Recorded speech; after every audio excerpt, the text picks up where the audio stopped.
আসসালামু আলাইকুম ওয়া রাহমাতুল্লাহি ওয়া বারাকাতুহু। সম্মানিত প্রিয় উপস্থিতি, আজকের এই ভিডিওতে আমি আপনাদের সাথে আলোচনা করব মুহররম মাসের কিছু আমল, যে আমলগুলো করলে আল্লাহ সুবহানাহু ওয়া তাআলা তার বান্দাকে বলবেন, বান্দা তোমার কি প্রয়োজন আমার কাছে চাও, আমি আল্লাহ তোমাকে দান করব ইনশাআল্লাহ। হাজারো রোগ সুস্থ হবে, হাজারো পেরেশানি দূর হবে, হাজারো দারিদ্রতা দূর হবে, মনের নেক মাকসাদগুলো আল্লাহ সুবহানাহু ওয়া তাআলা গায়বী ভাবে পূরণ করে দিবেন। এমন কিছু আমল আজকে এই ভিডিওতে শেয়ার করব। সাথে আছে আমি মুফতি জুবায়ের বিন ইমাম। আলোচনা বুঝতে শেষ পর্যন্ত শুনতে হবে। যারা এখনো চ্যানেলটি সাবস্ক্রাইব করেননি অবশ্যই সাবস্ক্রাইব করতে ভুলবেন না, কোরআন এবং হাদিসের আলোকে গুরুত্বপূর্ণ আমলগুলো জানতে।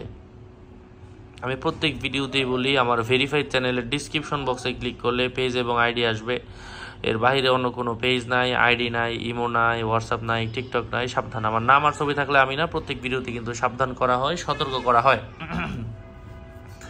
আমি যেই ফজিলতগুলো বললাম সরাসরি হাদিসের মধ্যে এসেছে, এগুলা কয়েকটা সহিহ হাদিসের কিতাবের মধ্যে এসেছে। প্রথম দোয়া হচ্ছে লা ইলাহা ইল্লাল্লাহুল আলিমুল হালিম, লা ইলাহা ইল্লাল্লাহু রাব্বুল আরশিল আযীম, লা ইলাহা ইল্লাল্লাহু রাব্বুস সামাওয়াতি ওয়াল আরদি ওয়া রাব্বুল আরশিল কারীম।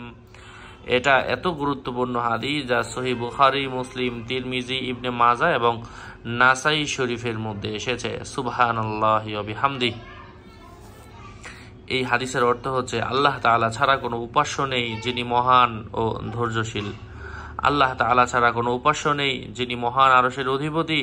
আল্লাহ তাআলা ছাড়া কোনো উপাস্য নেই যিনি নবমণ্ডল ও ভূমণ্ডলের অধিপতি ও মহান আরশের প্রভু। এই দোয়াটা কোনো ব্যক্তি যদি পড়ে, বেশি বেশি পরিমাণের পরে, অন্তত পক্ষে সকালবেলা 11 বার, সন্ধ্যাবেলা 11 বার, আল্লাহ পাক তার হাজতগুলো পূরণ করে দিবেন, তার রোগ দূর করে দিবেন, তার পেরেশানি দূর করে দিবেন।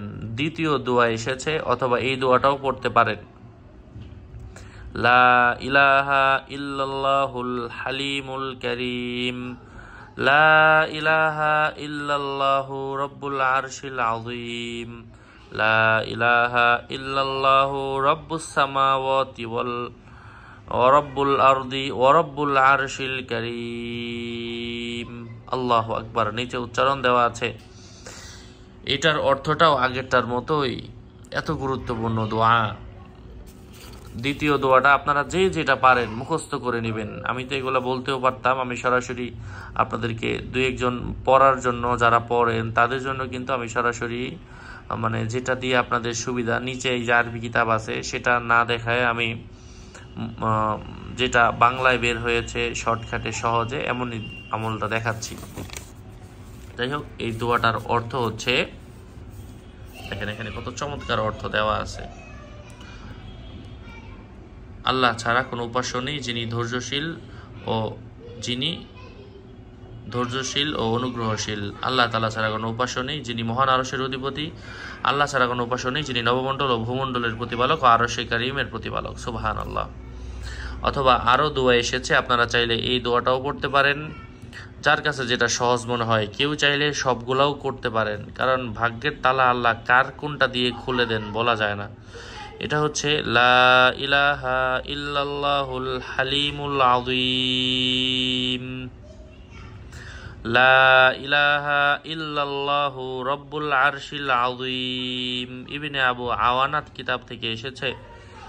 এই দোয়াটাও পড়বেন, অথবা এই দোয়াটা পড়তে পারেন, উচ্চারণ দেওয়া আছে কিন্তু, লা ইলাহা ইল্লাল্লাহুল হালিমুল কারীম, সুবহানাল্লাহি ওয়া তাবারাকাল্লাহু রাব্বুল আরশিল আযীম, ওয়ালহামদুলিল্লাহি রাব্বিল আলামিন।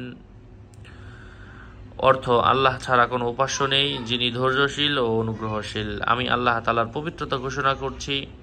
আল্লাহ তাআলা বরকতময়, তিনি মহান আরশের অধিপতি এবং সকল প্রশংসা আল্লাহ রাব্বুল আলামিনের জন্য। দেখেন, এটা নাসাই, ইবনে হিব্বান, মুস্তাদরাক হাকিম এবং ইবনে আবি শাইবার মধ্যে এসেছে। আরও কয়েকটা দোয়া এসেছে, এক এক করে সবগুলাই আমি শেয়ার করছি। তারপরে এসেছে লা ইলাহা ইল্লাল্লাহুল হালিমুল কারীম, সুবহানাল্লাহি রব্বিস সামাওয়াতিস সাবঈ ওয়া রাব্বুল আরশিল আযীম ওয়ালহামদুলিল্লাহি রাব্বিল আলামিন আল্লাহুম্মা ইন্নী আউযু বিকা মিন শাররি ইবাদিকা। এটার অর্থ আগেরটার মতোই, আমি আল্লাহ ছাড়া কোনো উপাস্য নেই যিনি ধৈর্যশীল ও অনুগ্রহশীল। সুবহানাল্লাহি রাব্বিল আরশি সুবহানাল্লাহি রাব্বিস সামাওয়াতি সাবঈ ওয়া রাব্বিল আরশিল কারীম। আমি সাত আসমান, সাত জমিন এবং আরশের অধিপতি আল্লাহর প্রশংসা করছি। আলহামদুলিল্লাহি রাব্বিল আলামিন, আমি বিশ্বজগতের প্রতিপালকের প্রশংসা করছি। আল্লাহুম্মা ইন্নী আউযু বিকা মিন শাররি ইবাদিকা, হে আল্লাহ আমি আপনার খারাপ বান্দা তাদের থেকে আমি হেফাজত চাই, আপনার রহমত চাই, আপনার বরকত চাই। দেখেন কত চমৎকার দোয়াটা এসেছে, সুবহানাল্লাহ। তারপরে আরেকটা দোয়া এসেছে, হাসবুনাল্লাহু ওয়া নি'মাল ওয়াকিল। এটা কাবা শরীফের গিলাফের মধ্যে পর্যন্ত লেখা রে ভাই, এমন দোয়া আর কি বলবো। এটা বুখারীর মধ্যে এসেছে, তিরমিজি শরীফের মধ্যে এসেছে। আল্লাহ আমাদের জন্য যথেষ্ট, তিনি কতই না উত্তম কার্যনির্বাহী। আপনি খেয়াল করে দেখবেন, হাসবুনাল্লাহু ওয়া নি'মাল ওয়াকিল। অনেকেই কাবা শরীফের গিলাফ ধরেছেন, বলেছেন, দোয়া করেছেন, কিন্তু এর মধ্যে যেটা আছে আপনারা জানেন না, হয়তোবা অনেকে আরবি পড়তে পারেন না, অথবা ওখানে জল ছাপার লেখা এটা বুঝতে পারেন না অনেকেই। তো এটা এত গুরুত্বপূর্ণ দোয়া যা আল্লাহ তাআলা পছন্দ করে ওখানে দিয়ে দিয়েছেন। পছন্দ না হলে তো আল্লাহ তাআলা এই দোয়াটা ওখানে দিতেন না।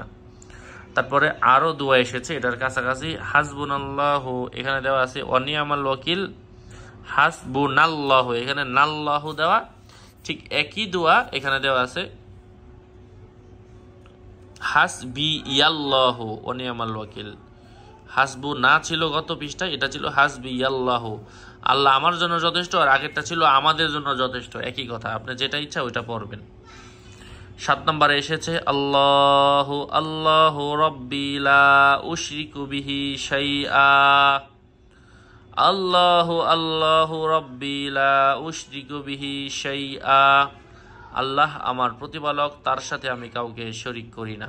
আল্লাহু আকবার। এটা আবু দাউদ শরীফ, নাসাই শরীফ, ইবনে মাজাহ শরীফ, ইবনে আবি শাইবা ও তাবারানী শরীফের মতো অত গুরুত্বপূর্ণ হাদিসের কিতাবের মধ্যে এই দোয়াগুলো এসেছে। তারপরে এসেছে আল্লাহু রাব্বি লা উশরিকু বিহি শাইআ। আল্লাহ আমার প্রভু, আমি তার সাথে কাউকে শরীক করি না। আল্লাহ পাক আমাদেরকে এই দোয়াগুলো বেশি বেশি পড়ে আমাদের ঈমানকে পাক্কা করার তৌফিক দান করেন, নিজেদেরকে আখিরাতের পথের যাত্রী বানিয়ে দেন। মৃত্যুর আগে আমাদেরকে কবরের সামান প্রস্তুত করার তৌফিক দান করেন। আল্লাহ পাক আমাদের হাজতগুলো গায়বীভাবে পূরণ করে দেন, আমাদের মনের আশাগুলো পূরণ করে দেন। যে যেই উদ্দেশ্য নিয়ে গো মাওলা এই দোয়াগুলো দেখে আমল করে, যার স্বামী চলে গেছে, যার স্ত্রী চলে গেছে, তাদের দোয়াগুলো কবুল করেন। যাদের নেক আশাগুলো নিয়ে ভিডিওগুলো দেখে আপনি সকলের মনের আশা পূরণ করেন। আরও আপডেট পেতে সাথেই থাকবেন। আসসালামু আলাইকুম ওয়া রাহমাতুল্লাহ।